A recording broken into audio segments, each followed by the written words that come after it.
Pues le damos gracias a Dios por la oportunidad que nos da de compartir estos momentos de reflexión en este día de retiro que nos ha concedido aquí con ustedes las hermanas concepcionistas de Bucaramanga. Esto está en Bucaramanga, ¿no es verdad? O Florida Blanca. Y vamos a comenzar con una lectura de la palabra donde el Espíritu nos quiera llevar. Les voy a leer a ustedes de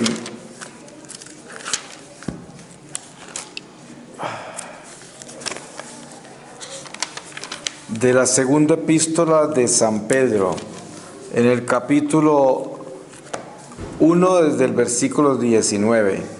La palabra de los profetas. Y tenemos también la firmísima palabra de los profetas, a la cual hacéis bien en prestar atención, como a lámpara que luce en lugar oscuro, hasta que despunte el día y se levante en vuestros corazones el lucero de la mañana. Pero ante todo, tened presente que ninguna profecía de la Escritura puede interpretarse por cuenta propia, porque nunca profecía alguna ha venido por voluntad humana, sino que hombres movidos por el Espíritu Santo han hablado de parte de Dios. Hubo también en el pueblo falsos profetas, como habrá entre vosotros falsos maestros, que introducirán herejías perniciosas y que negando al dueño que los adquirió, atraerán sobre sí una rápida destrucción. Muchos seguirán su libertinaje y por causa de ellos el camino a la verdad será difamado. Traficarán con vosotros por codicia, con palabras artificiosas. Desde hace tiempo su condenación no está ociosa, ni su perdición dormida. Palabra de Dios. Yo quisiera en esta reflexión compartirles sobre el discernimiento espiritual. Nosotros tenemos una responsabilidad muy grande como hijos de la iglesia, como hijos de Dios, de buscar vivir en una claridad firme sobre el espíritu, es decir, teniendo mucho cuidado, como dice San Juan, asegurarnos de qué espíritu habla a través de esa persona. Eso quiere decir que siempre estamos vigilantes para darnos cuenta quién se manifiesta a través de quién, empezando por nosotros mismos.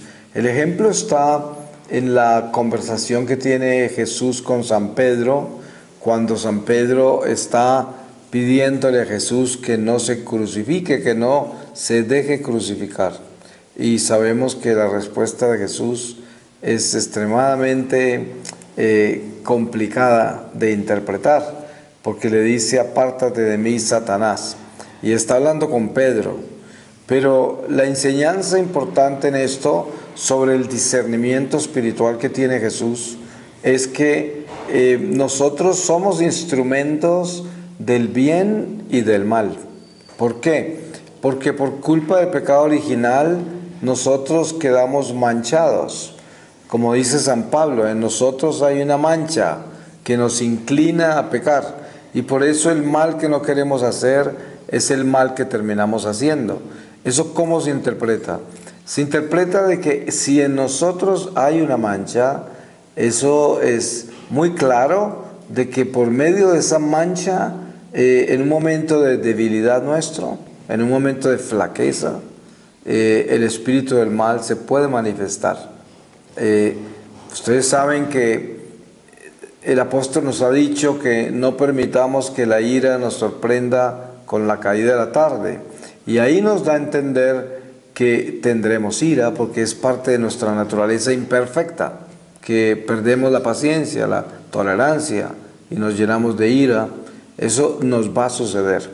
Pero lo que no podemos dejar suceder es que nos quedemos con la ira. Por eso dice: no permitas que te sorprenda con la caída de la tarde, porque si dejamos que se quede en nuestro corazón esa ira, entonces el espíritu del mal entra por la mancha nuestra, endurece el corazón y quedamos iracundos contra la situación del que nos causó ira, contra la persona o contra nosotros mismos. A veces por el amor propio, a veces nos disgustamos con nosotros mismos por los errores que cometemos, que es parte de un instinto autodestructivo por el orgullo, la vanidad. Entonces, ese discernimiento de espíritus de que habla la palabra siempre, y la importancia y necesidad de estar claros en ese discernimiento, no es solamente enfocado al exterior, a las otras personas y a los eventos que nos rodean. A veces nosotros hacemos un discernimiento de espíritu sobre un huracán, sobre una inundación, sobre efectos naturales, eventos naturales, porque sabemos que también hay efectos espirituales en la creación, en la naturaleza. Y por eso desde el espíritu se pueden mirar y leer eventos en la naturaleza. Como decía Jesús, ustedes pueden predecir el invierno, porque ven que las nubes están cargadas de agua y vienen los arreboles a tales horas, etcétera. Pero no pueden predecir ninguno de los signos de los tiempos que son los más importantes. Así como pueden distinguir y leer esos signos de la creación, debemos aprender a leer los signos espirituales. Entonces, si uno empieza por la base más importante, que es la humildad, y la humildad nos llevaría a nosotros primero a mirarnos a sí mismos. Entonces, el verdadero discernimiento comenzaría con mirarme primero yo, para distinguir qué espíritu habla a través de mí, qué espíritu se manifiesta en mi corazón. Porque sabemos que si yo tengo el corazón lleno de murmuraciones, por ejemplo, ustedes aquí en la comunidad, y alguna de ustedes camina por este monasterio con el corazón lleno de murmuraciones contra otra hermana, contra la superiora, contra su vida religiosa, contra cualquier situación, usted no está caminando con un ángel de Dios en el corazón, obviamente no. Ese espíritu que hay ahí no es de Dios, porque si usted se queda en esa murmuración y la mantiene y se acuesta con ella y se levanta con ella, ahí ya hay espíritu, ahí ya hay compañía, hay visitante, porque el demonio lo que hace es que conoce nuestra flaqueza, nuestra debilidad, conoce nuestra ventana por donde entra, y no necesariamente puede entrar cuando quiere, solamente puede entrar cuando se le permite.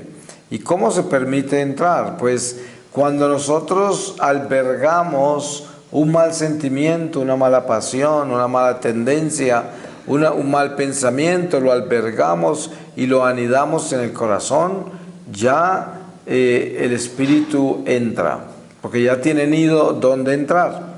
Y eso es lo que buscan. Es como el ejemplo que tenemos de la cocina limpia. Por la cocina limpia pasan las cucarachas y con sus tentáculos se dan cuenta que no hay nada interesante ahí y siguen su camino, porque no hay nada que hacer en esa cocina, está limpia.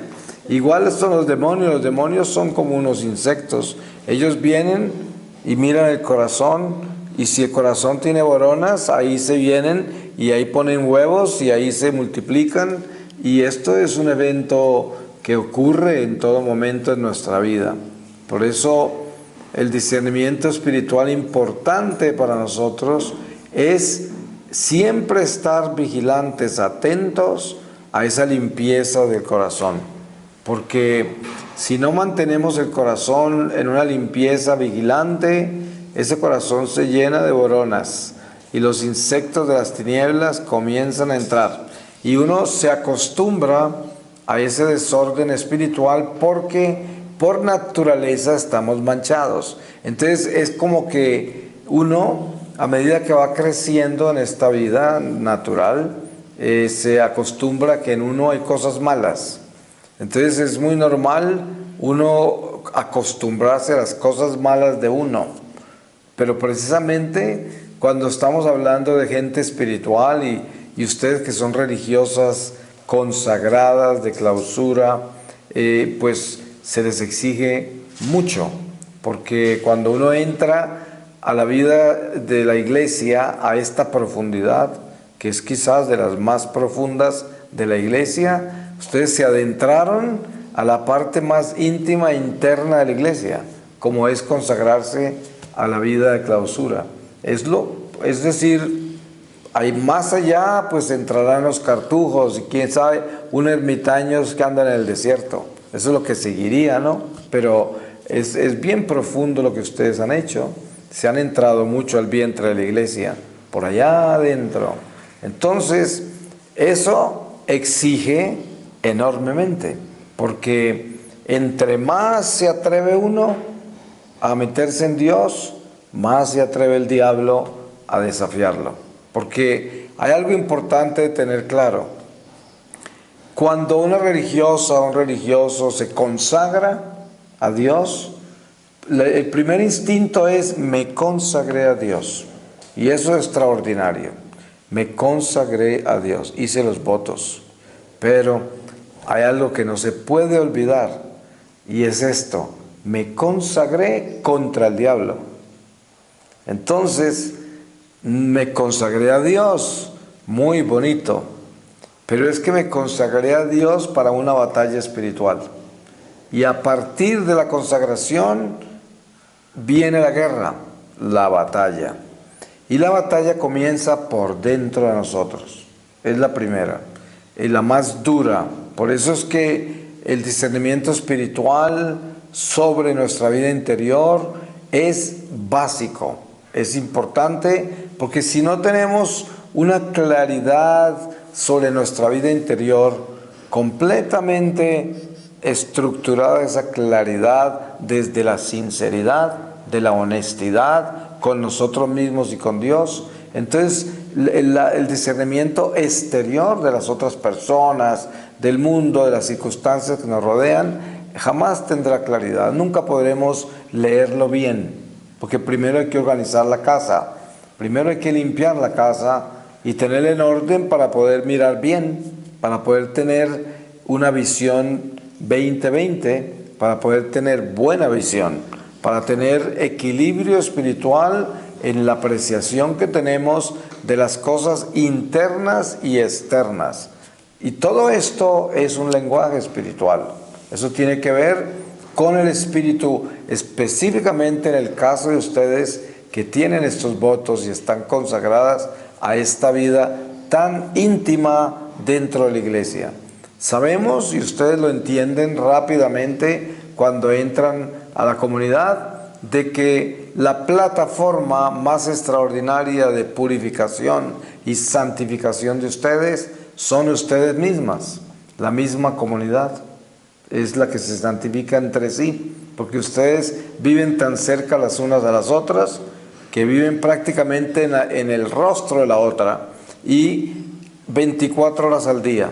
Entonces, esta es una prueba de fuego, porque somos seres imperfectos, llenos de miseria y por naturaleza muy grandes, muy importantes, muy delicados, muy sensibles, muy susceptibles. Entonces, el vivir tan cerca en una comunidad unos con otros, unas con otras en este caso, hace que ese fuego del amor de Dios a veces nos calcine, nos quema, porque es que el fuego del amor de Dios santifica cuando entramos en ese amor con amor, ¿no? Pero cuando estamos divididos porque hay en el corazón áreas que no se entregan, que no se someten y no es capaz de soportar la otra hermana o la superiora o alguna circunstancia de la comunidad, entonces queda dividido el corazón y camina como un extraño y muy grande y muy delicado, muy ofendido, muy susceptible, muy herido, y estos son circunstancias espirituales que el demonio aprovecha y disminuye los votos, los apaga. Ustedes saben que los votos son torres de luz. esos votos de ustedes son unas armas letales contra el diablo, inmensas. Y lo que el diablo hace es tratar de apagarlas, porque él no soporta esa luz, no la soporta. ¿Y cómo las apaga? Las apaga por medio de sus corazones. Él se entra y se asegura que de alguna forma él se roba la caridad, la tolerancia, la compasión, se roba el espíritu de servicio, y entonces ya uno no da, no sirve, y si sirve lo hace de mala gana o con interés, y se pierde el amor incondicional de Dios, porque hay espíritu que está actuando. El espíritu actúa cuando estamos divididos, porque Satanás es el espíritu de la división. Cuando usted camine por esta comunidad y esté dividida con otra hermana, no se olvide, tiene visitante. Usted tiene que sacar ese demonio rápido de su corazón, porque si sigue caminando así, cada vez se endemoniará más, porque el corazón se va endureciendo y usted se acostumbra. Yo decía, nosotros por naturaleza estamos acostumbrados a tener cosas malas por dentro, desde niños. Ustedes saben, cuando uno es niño, rompe cosas, se rebela, grita, miente, roba, a veces es impuro, hace cosas desde pequeño. Y eso se convierte en algo normal en la vida de uno. Pero no es normal, obviamente. Y nosotros sabemos que el trabajo espiritual nuestro como hijos de Dios, que nos hemos atrevido a entrar a la iglesia a estos niveles, en particular ustedes con sus votos y viviendo alejadas totalmente del mundo, es un encuentro con una responsabilidad de alto nivel. Por lo tanto, ya uno no puede darse el lujo de decir, ay sí, es que en mí hay cosas malas, es mi naturaleza. Ya no puede darse ese lujo.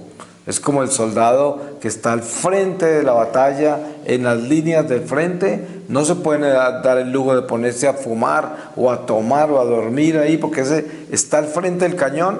Tiene que estar despierto con las armas montadas y mirando al enemigo. De lo contrario, ahí se lo ganan, lo tumban. Y esa es la realidad cuando uno se adentra en la iglesia como ustedes.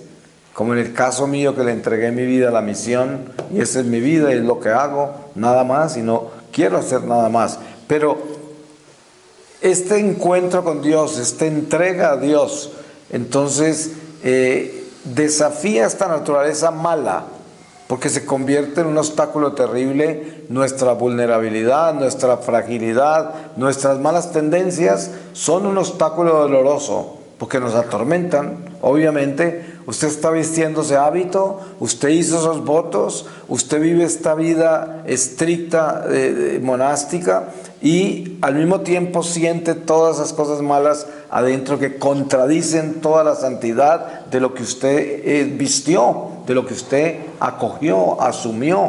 Ese es un conflicto. Por eso San Pablo dice que parece que la carne luchara contra el espíritu. Parece como si fueran dos, siendo uno solo. Y esta lucha es muy hermosa porque es la batalla por la vida eterna, es la batalla de nuestra salvación, que tenemos que tener claro de que comienza en nosotros. Porque normalmente lo más cómodo de pensar es que la batalla espiritual es con los demás y con el mundo, con las tentaciones, y entonces uno le echa la culpa al diablo, le echa la culpa a los otros, y a las circunstancias, pero para no escaparnos de nada, todo comienza en nosotros, todo comienza en nosotros. Nosotros somos los responsables de tomar decisiones que nos hacen o nos deshacen. Y ustedes saben que los más grandes problemas que tenemos en la vida son los que nosotros mismos creamos, son los más graves siempre. A veces hay circunstancias en que por culpa de otros tenemos problemas, pero lo más común es que las consecuencias de nuestros actos se pagan caro. Y es una escuela porque vamos aprendiendo. Dicen que el que no ha cometido errores es porque nunca ha trabajado.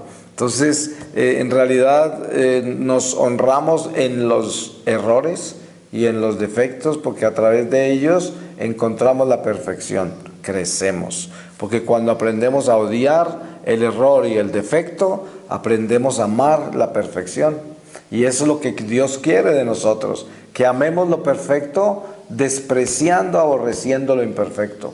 Y hay que aprender a hacer eso, porque precisamente la mancha que tenemos hace que nosotros no despreciemos el defecto y que no despreciemos el pecado, que no despreciemos la vulnerabilidad nuestra, la fragilidad, la imperfección, la mortalidad, sino que nos acomodemos en esa realidad y justifiquemos nuestros actos, nuestra conducta, nuestras tendencias, porque somos así, porque fuimos creados así, porque es nuestra naturaleza.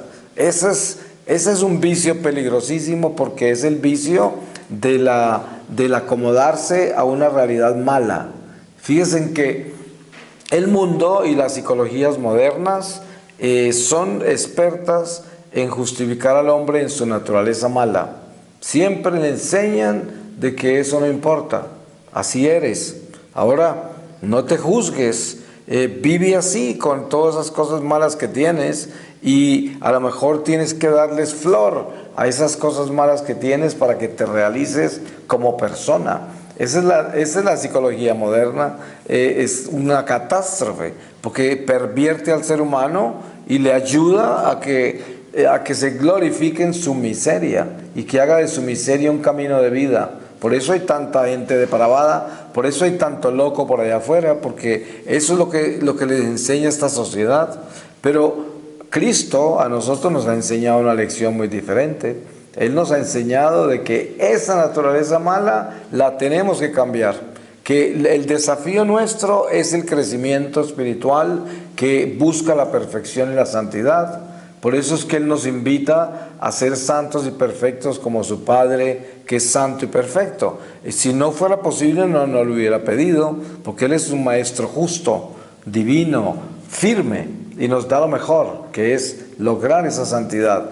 Pero el camino hacia esa realidad espiritual donde uno pueda comenzar a dar pasos sólidos hacia ese encuentro con la batalla real de santificarse, es el discernimiento de espíritus.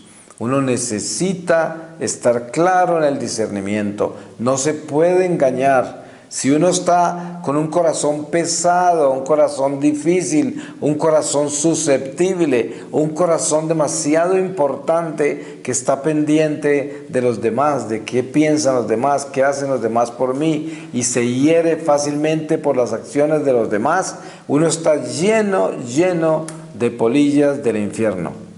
Y eso hay que limpiarlo, porque el amor propio está hecho de insectos infernales. De eso está hecho el amor propio. Y es como un cáncer.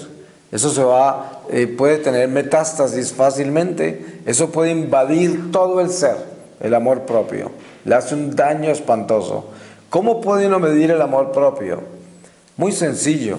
El amor propio se mide en esta forma. Piense usted en su comunidad, entre sus hermanas. ¿Qué niveles de ofensas tiene usted de las demás? ¿Cuánto le han ofendido? ¿Cuánto le molesta lo que las hermanas hacen? ¿Cuánto espera de ellas? ¿Cuánto espera que ellas le den? La admiren, la apoyen, la aplaudan, le den oportunidades, quién sabe. Y mida todo eso, porque todo eso tiene un solo origen, se llama amor propio. Porque si nosotros vivimos en la libertad del Espíritu, nosotros nos levantamos a dar y nos acostamos dando, pero no esperamos nada y nos damos con alegría, porque el que da con alegría no se cansa. El que da con alegría vive la fatiga de un día de trabajo, pero no se agota, porque está dando con amor. El que camina con amor, camina con alegría y camina sin angustia. Por lo tanto, se acuesta a descansar un día honrado y justo de trabajo y de amor, pero no se acuesta cansado por el desamor. El desamor es una angustia, agota al hombre y lo enferma. Hay muchísimas enfermedades causadas por el desamor. muchísimas. Cuando uno camina sin amor, se pervierten las células del cuerpo y se enferman. Cuando camina con alegría, se alivian las células del cuerpo, se llenan de vida. Y esto es porque el amor es el elixir más grande que hay, ¿no? Hay que entender que si nosotros mantenemos esa vigilancia sobre nuestro corazón y entendemos que la vigilancia de nuestro corazón tiene que estar amparada en el discernimiento de espíritus, de saber y entender, porque fácilmente usted tiene unas murmuraciones contra otra hermana. Y bueno, eso es como dice el apóstol, tendremos ira, tendremos murmuraciones, pero no podemos quedarnos en ella. Si a usted le pasó eso hoy, bien, es algo que puede pasar, pero no se puede acostar con eso, porque cuando uno se acuesta con eso, pues se acostó con el diablo. Cuando levanta por la mañana, está envenenado ya. Y si camina el día siguiente con eso, ya tiene compañía, ya tiene visitante, y van de la mano, y cada vez más odio, más división, más indiferencia, hasta venganza, hasta malos deseos. Todo eso empiezan a hacer porque el corazón empieza a pervertirse. Y no hay vigilancia sobre el espíritu, eso es lo que sucede. Que uno cree, ay, así soy yo, además le echa la culpa a la otra, y dice, pues que se portó mal, es que me hizo esto, es que me mira mal, es que no sé qué, todo esto se justifica, ¿no?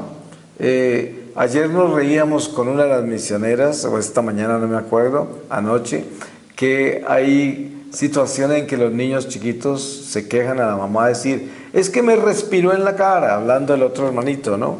Es que me mira feo, y esas son cosas que pasan entre los niños, pero miren que esa es la naturaleza nuestra, que a veces no nos damos cuenta que siendo ya grandecitos tenemos el mismo problema. Es que me miró feo, es que me respiró en la cara, es que pasó rápido y me ignoró, o quién sabe, no, es que yo creo que tiene algo contra mí, y estas situaciones no se pueden autorizar. Porque el diablo juega con nuestro infantilismo, ¿no? El diablo juega con las chiquilladas nuestras. Uno no puede convertirse en ese infante porque ya no lo somos. Y somos personas ya crecidas. Como dice San Pablo, no podemos seguir tomando leche. Ya estamos grandes y nos toca tomar el alimento sólido. Y el alimento sólido es, aguántese la presión de la vida y no se queje. Aguante la presión de la vida y no le eche la culpa a los demás. Aguante la presión de la vida y no se preocupe por lo que los demás están haciendo con usted o con nosotros. Ese no es su problema. Si alguien no la quiere, si alguien la miró mal, si alguien se comportó raro, eso no le puede quitar su paz, eso no le puede causar ningún problema. Si usted está viviendo la libertad de sus votos, la libertad de su trabajo, la libertad de su compromiso con Dios, porque usted todos los días se levanta, ¿a qué? A vivir sus votos. Y esos votos son armas letales contra el demonio. Como decía antes, la consagración es a Dios, pero al mismo tiempo es contra el diablo. Entonces, el diablo, ¿por dónde se va a meter en la vida de una religiosa que está lejos del mundo y que le quitó todos los amores del materialismo, que le quitó todos los amores de los ismos que rodean al ser humano común? Pues se le mete por el corazón en las cosas pequeñas, porque ustedes saben que el demonio está en los detalles. Ahí es donde está Satanás, en los detalles, y sobre todo en la vida de ustedes consagrada, de clausura, es en esos detallitos pequeños donde él respira, en la mirada, en la actitud, en el incumplimiento de situaciones rutinarias. Es que no llegó, es que no hizo, es que dejó, es que no hizo. Bueno, quién sabe cuántas realidades pequeñas existen en una comunidad como la de ustedes. Muchas realidades pequeñas, cantidades. Y si ustedes dejan que esas realidades pequeñas se vuelvan grandes, es una monstruosidad de vida la que empiezan a vivir. porque entonces están llenas de detalles enanos que se volvieron gigantes, ¿no? Y esos detalles no tienen por qué ser gigantes, porque no nacieron para gigantes, sino que son pequeñas, y hay que dejarlas donde pertenecen. Las cosas insignificantes no se le puede dar significado. Lo que el diablo hace es que de lo insignificante hace cosas extraordinariamente significantes. Esto es un peligro. Por eso vamos a entender una cosa importante, y es que si llevamos el curso de nuestra vida diaria de comunidad, lo llevamos con vigilancia, usted no permite que su corazón se cargue. Y si el corazón suyo está cargando en una dirección específica y se da cuenta que tiene una sensibilidad, o mejor dicho, una susceptibilidad a un área particular, usted tiene que exorcizar ese demonio, porque tiene un espíritu que está anidando particularmente en una debilidad suya. Como por ejemplo, hay personas que se molestan mucho en la forma que otros los miran, en la forma de los tonos de voz con que les hablan, o el lenguaje corporal de otra persona en la forma que se dirige a ellos, y esos se pueden tomar como cosas ofensivas porque viene desde niño ese tipo de actitud con los padres, con los hermanos, con la gente en el colegio, no sé. Hay cosas que uno queda afectado con ellas, y de pronto en comunidad eso se puede convertir en algo muy grande, porque antes no era tan grande cuando uno no estaba en comunidad, pero en la comunidad, como es tan pequeña y tan íntima la vida, puede crearse una situación difícil con ese tipo de conductas y se vuelven grandes, cosas que antes no lo eran. Y ahí es donde tiene uno que mirar bien y decir, esto lo tengo que superar, esto me toca exorcizarlo, porque esto me quita vida, esto le hace daño a la comunidad, esto no es de Dios, esto me evita mi crecimiento espiritual. Y ahí es donde está el peligro. Por eso ese discernimiento espiritual que necesitamos es vital, importante de estarlo totalmente localizando. Hay personas que tomarían esto como una exageración, pero yo tengo experiencia personal al respecto, porque yo trabajo todo el tiempo con eso. Todo el tiempo me estoy arrestando yo mismo sobre las cosas que navegan mi corazón, porque yo digo, ¿esto de dónde viene? ¿Por qué está acá? ¿Qué estoy haciendo con esto? Esto no es bueno. Y yo me avergüenzo de eso, lo aplasto, lo renuncio, lo elimino, se lo envío al Señor, le digo, le pido auxilio, le imploro, me uno a la Virgen en oración, por favor, ayúdeme a salvarme de mí mismo. Miren lo que tengo en el corazón, esto no lo puedo tener, esto lo quiero fuera, me exorcizo con la ayuda de Dios. Y este es un trabajo constante, porque desen cuenta que en la vida de ustedes de comunidad, ustedes tienen una disciplina de oración, tienen una disciplina comunitaria de las reglas de la comunidad, y tienen este compromiso de sus votos con Dios y con la iglesia. Tienen todo organizado. O sea, ustedes no tienen que hacer nada para vivir dentro de la estructura monástica, no tienen que hacer nada, ya está todo hecho. Entonces muy fácilmente el diablo se las puede ganar simplemente acomodándolas en la estructura. Ustedes se dan cuenta el ejemplo que nos da Jesús con los fariseos. Los fariseos estaban perfectamente acomodados en la ley, estaban perfectamente acomodados dentro del templo, dentro de la iglesia, y ellos consideraban que eso era lo que tenían que hacer, lo estaban haciendo bien, eran súper puntuales con eso, exactos con eso, estaban bien, eran gente buena, era gente justa, era gente de Dios. Y miren lo equivocados que estaban. Los adjetivos que el Señor les puso son increíbles, ¿no? Y los ejemplos que el Señor daba con ellos sobre su levadura y todas las cosas difíciles a las cuales se refirió. Y esto es el peligro que hay en todas las comunidades, de que uno se acomode en la estructura de la comunidad, que es el espíritu fariseo, que es uno sentirse ya tiene todo hecho y lo único que tiene que hacer es navegar por dentro de la estructura y puede aparecer como una persona totalmente recta en ese sentido, pero caras se ven, más corazones no. Y ahí es donde está el secreto. Sí, usted cumple con la ley y los preceptos de la ley. Usted es una monja, pero así perfectamente pulcra en el cumplimiento de la ley de su convento. Hace todo lo que le piden, lo cumple exacto, está viviendo todas las reglas, no rompe ninguna, todo así. Pero esa es la plataforma de lanzamientos apenas. ¿Dónde está su corazón? ¿Qué hay por dentro de él? ¿Hasta dónde ha crecido desde esa plataforma tan ordenada que es la estructura de su comunidad que Dios le proveyó por medio de sus fundadores? ¿Hasta dónde ha crecido en el amor de Dios?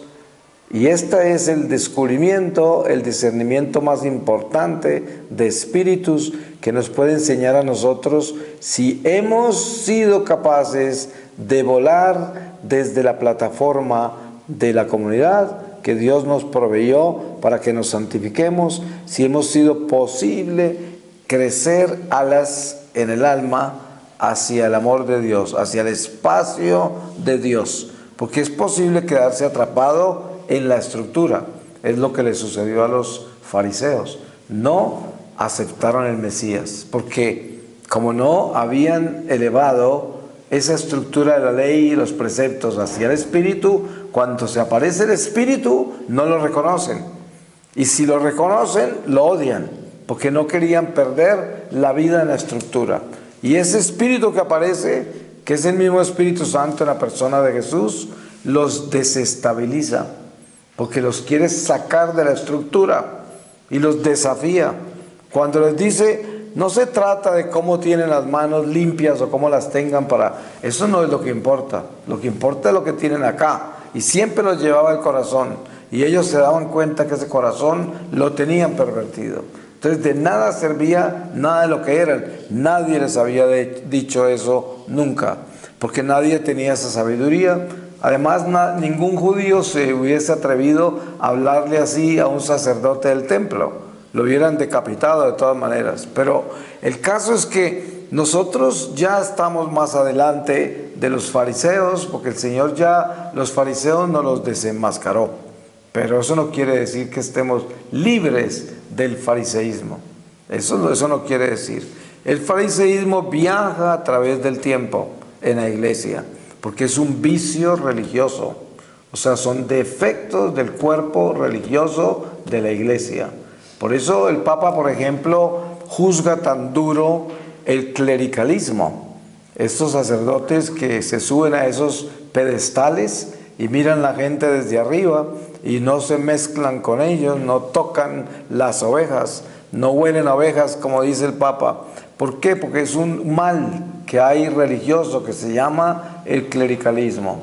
Entonces también hay una religiosidad en las comunidades religiosas, que es cuando la comunidad se acomoda en esa estructura religiosa y cree que está bien y actúa desde la ley y los preceptos de la ley, y con eso se acomoda y así vive, pero no se santifica, porque la santidad viene mucho más allá de eso, porque esa estructura de la comunidad es precisamente como el vestido del astronauta, ¿no?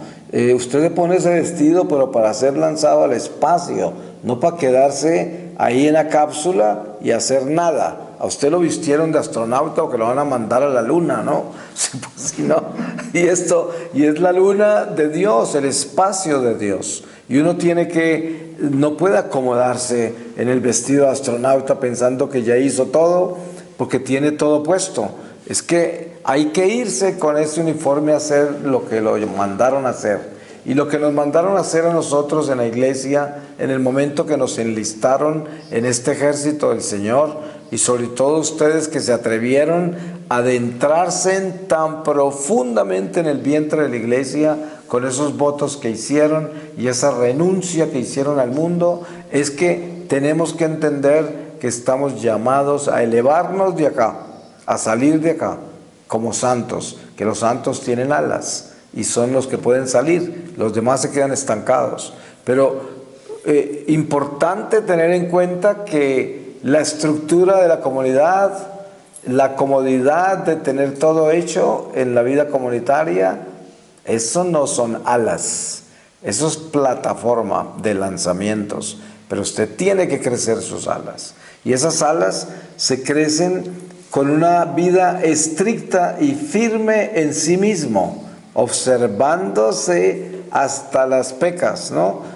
Todo, usted tiene que tener los ojos puestos en sí misma, mirando con cuidado de qué está hecha todos los días. Y esta es una batalla diaria. Esto no es que nosotros progresamos por semanas, no, nosotros progresamos por latidos del corazón, por instantes. Es cada que nos levantamos hay que prenderse de ese bastón. Ustedes tienen que aferrarse a esos votos que hicieron, que son las armas más poderosas que llevan. Tienen que prenderse de ahí, porque esos son como los turbos de propulsión que los llevan a ustedes. La fuerza de ustedes está en los votos que hicieron. Esa es la fuerza más grande que tienen. Es como el bastón del pastor, ese bastón de mando de Moisés. Esa es la barra que el Señor les dio a ustedes, y de ahí se prenden. Esa es la fuerza que Dios les dio, por algo se los dio. Eso no es simplemente me consagré a Dios, no, me consagré a una batalla, y estoy armado, y soy peligroso, y las tinieblas tienen que huirme, y este es el camino verdaderamente de la vida de ustedes, porque ustedes son soldados tenebrosamente armados contra las tinieblas, y el demonio está supuesto a correr cuando ustedes están, a correr, todos los demonios. Entonces uno tiene que estar seguro que está caminando con esa fuerza, que está caminando con ese convencimiento, con esa realidad en el corazón de que eso es lo que uno es, que eso es lo que son ustedes. Y con eso en mente, el corazón se va hacia esas alturas. Porque si la mente está convencida de que ustedes tienen una misión poderosa, están armadas poderosamente, y que la batalla contra el diablo está conquistada en la fidelidad a Dios, en la obediencia, en la vigilancia para el crecimiento radical determinante de nuestra vida, entonces la vida tiene sentido, y además tiene paz, tiene gozo. Ustedes saben que es muy claro que un cristiano que no tenga gozo es un cristiano sospechoso, ¿no? Porque si uno no está alegre, algo está mal. Sí, hay momentos de lágrimas y hay momentos de alegría, obviamente, pero el gozo no se lo puede quitar nadie al cristiano que está en paz con Dios, porque precisamente la paz en Dios es nuestra alegría. Por eso San Pablo dice: ¿quién nos podrá separar del amor de Dios? Y de ese amor es que estamos hablando. Si tenemos ese amor, tenemos alegría. Y sin importar qué estamos haciendo, en qué lado vamos, cuánto hemos trabajado, en qué lucha estamos, ese gozo no se puede ir. Tenemos que levantarnos a vivir con ese entusiasmo todos los días, así estemos arrastrándonos por la vida, pero hay que tener ese entusiasmo, esa esperanza, esa realidad de que somos unos soldados de un ejército poderoso, el ejército victorioso, y de un Dios bueno que nos ama, que nos perdona, que nos cuida, que está preocupado por nosotros, que nos conoce con nombre propio, que son cosas tan extraordinarias. Uno ve esta creación tan inmensa, tan inescrutable, y pensar que Dios nos conoce a cada uno de nosotros y que nos escogió con nombre propio. A ustedes hasta se los cambió el nombre. ¿Ustedes cambian el nombre, sí o no? ¿Ah, no? ¿Mantienen el nombre que traen? Porque el concilio, como cambió eso, entonces volvimos al nombre original. Sí, porque le dan prioridad al bautismo. Ah, sí, yo no sabía que habían cambiado eso. ¿Desde el Vaticano II? Desde el Vaticano II volvimos al nombre, porque pues le dan prioridad al bautismo, porque es un sacramento, es un pilar de ese sacramento. Se hacía como tal, lo entendí yo en el momento que me lo explicaron, que como una entrega, como un desprendimiento de aquel nombre. Exacto, de todo, sí. Para no desprenderse de eso. Exacto. Ya el concilio lo explicó muy bien y algunos se colocan un apellido, otros no, otros dejamos el mismo que tenemos. Ah, bueno, yo no sabía esa parte, hasta ahora me entero. Pero, y yo que pensaba cambiarme el mío. Sí, bueno, eso es casi irrelevante, ¿no? No importa. Pero de todas maneras, para resumir, en conclusión, hay algo importantísimo sobre el discernimiento espiritual y es la sinceridad. Porque cuando uno es sincero, el espíritu del mal desaparece. Porque el espíritu del mal es un mentiroso, es un falso, es un enmascarado. Y la ausencia de sinceridad produce máscara, ¿cierto? El que no es sincero está enmascarado, porque está presentando una cara que no es, o sea, le está mintiendo a los demás. Porque si uno no es sincero, ¿qué está haciendo? Pues es un mentiroso, ¿no? Es un falso. Entonces, la forma de discernir en los espíritus es llenarse de sinceridad. Y en esa forma yo desenmascaro la mentira, desenmascaro la falsedad, porque me lleno de sinceridad. Entonces, ese es un ingrediente súper importante para el discernimiento espiritual. Si yo me siento o me arrodillo al frente del Señor en la capilla y tengo un momento de sinceridad, inmediatamente veo quién me está asiliando, quién me está acechando de los espíritus, por dónde. Inmediatamente lo veo. Ahí tengo el discernimiento. ¿Por qué? Porque tuve un momento de perfecta sinceridad con Dios. Porque tuve un momento de sinceridad conmigo mismo. Y en ese momento tengo la claridad total. La claridad. Mucha gente, sin darse cuenta, hace cosas que se mueven en esa dirección cuando dice, necesito ser muy sincero contigo. Generalmente a uno se le paran los pelos del mismo, decir, no, quién sabe qué me van a decir, qué me van a decir. Pero eso es lo que se usa, ¿no? En el lenguaje humano, la gente cuando quiere hacer algo como correcto y definir algo con honestidad, dice, tengo que ser sincero. A mí no me gusta lo que haces. Que normalmente no se lo hubiera dicho. Normalmente, pero le tocó sincerarse para decir eso. Entonces, ¿qué quiere decir? Que ese es un impulso del corazón muy importante, porque es el momento de la verdad, es el momento de la verdad. Estoy hablando si ese acto es sincero, porque hay gente que utiliza la sinceridad como una muleta, pero no es sincero, es otra mentira. Pero la sinceridad verdadera es un acto del corazón que nos lleva a la verdad. Y por lo tanto, desaloja, desenmascara, exorciza la mentira, que es el diablo. Entonces, todo espíritu que nos esté acechando, si tenemos un momento de sinceridad con Dios, lo exorcizamos porque lo vemos perfectamente. Usted se arrodilla ante el Señor, tiene un acto de sinceridad, inmediatamente ve, estoy mal acá y estoy mal acá, y esto no va bien, y aquello, y queda superado, queda elevado, se eleva por encima del estado en que se encontraba. Porque miren que nosotros vamos creciendo espiritualmente de estado en estado. Y así escalamos hacia al cielo, en esa forma. Y es más, los espíritus de Dios en la gloria de Dios continúan escalando hacia Dios porque Dios nunca termina. Por eso se llama un éxtasis, un gozo eterno. ¿Por qué es un gozo eterno? Porque es una dicha que no termina. ¿Y por qué no termina? Porque siempre estamos navegando hacia ella, constantemente. Entonces, esa realidad de crecer y superar todos los estados que vamos superando en la vida diaria, miren lo linda que es la vida con el crecimiento del tiempo. A medida que nosotros tenemos más años, si caminamos bien con Dios, cada año nos da más seguridad en Dios, más paz, más gozo, más esperanza. O sea que la vida terrenal, si se vive correcta, es una dicha envejecer.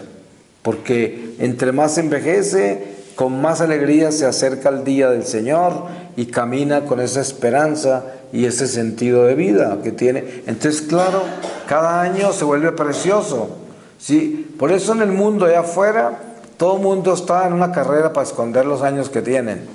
¿Por qué? Porque no caminan, se quieren quedar de adolescentes toda la vida, porque no caminan, no progresan, no se superan. Entonces no aceptan los años que tienen, los atormentan. En cambio, la gente que camina con Dios cada vez honra más el tiempo que Dios le ha dado, cada vez lo glorifica más, porque entre más tiempo Dios nos da en esta escuela de almas, pues con más dignidad caminamos, porque el Señor nos ama tanto que nos ha dado la oportunidad de aprender más, de crecer más antes de llamarnos. Eso es una gracia inmensa. Ustedes se imaginan, mucha gente en su cama de muerte está diciendo: ojalá hubiese tenido unos meses más, una semana más, un año más, porque ya se dieron cuenta de lo tanto que tenían que trabajar, y muchas personas no se dan cuenta hasta el momento de la muerte, de lo tanto que tenían que hacer para cambiar, tanto que tenían que hacer para reparar, y tantas cosas que uno aprende de lo que es el crecimiento, importantes. Pues vamos a pedirle la palabra al Espíritu Santo para que nos selle todo lo que aquí hemos reflexionado. Y les voy a leer a ustedes de la epístola a los Efesios en el capítulo 1, desde el versículo 15. Efesios 1:15. Triunfo y supremacía de Cristo.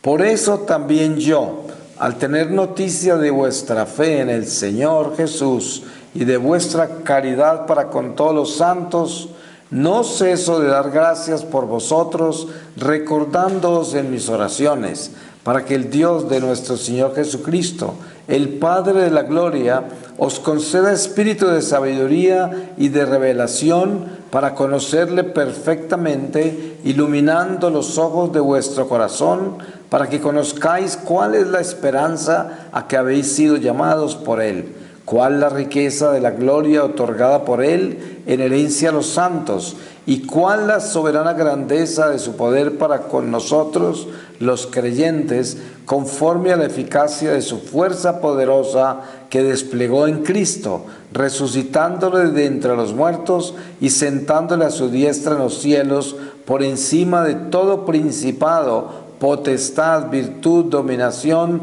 y de todo cuanto tiene nombre, no solo en este mundo, sino también en el venidero. Sometió todo bajo sus pies y le constituyó cabeza suprema de la iglesia, que es su cuerpo, la plenitud del que lo llena todo en todo. Palabra de Dios. Pues ahí el Espíritu Santo también nos habla claro en esta palabra sobre el corazón y cómo es que es ahí donde está nuestro trabajo. Eso es lo que tenemos que hacer. Amén. Magnificat, magnificat, magnificat anima mea Dominum.